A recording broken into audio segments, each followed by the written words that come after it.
ना कोई बोर्ड ना कोई स्टूडियो। और हम बात कर रहे हैं आज कि किस तरीके से पढ़नी है हमें पॉलिटी किसी एग्ज़ाम के लिए। तो जब भी आप पॉलिटी को एग्ज़ाम के लिए पढ़ते हैं तो लोग अमूमन आपको सजेशंस देते हैं कि आप पढ़ें एम लक्ष्मीकांत। कभी कभी कोई लोग कहते हैं आप एनसीईआरटी से शुरू करें।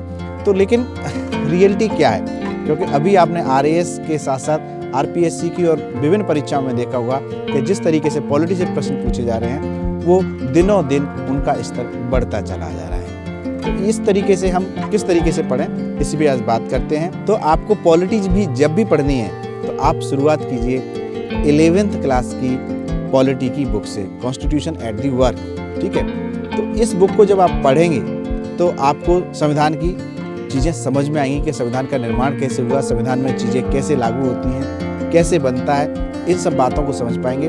फिर देन आप मूव कीजिए एम लक्ष्मीकांत पर। एम लक्ष्मीकांत पढ़ लेते हैं, उसी के साथ साथ आपको उसके बाद आपको पढ़नी है 12th की एनसीईआरटी की पॉलिटी वाला जो पॉलिटिकल थ्योरीज वाला जो पार्ट है, उसमें से आपको पढ़ना होगा इक्वलिटी लिबर्टी वाला जो पार्ट है वो आपको वहाँ से पढ़ना होगा। ठीक है, फिर इसके साथ साथ आप प्रीवियस ईयर्स क्वेश्चंस को देखें, उनको सॉल्व करें। इसके साथ साथ लगभग इसी एक बार के अध्ययन में आप कम से कम 10 से 15 क्वेश्चंस मेंस के टॉपिक के हिसाब से फ्रेम कीजिए।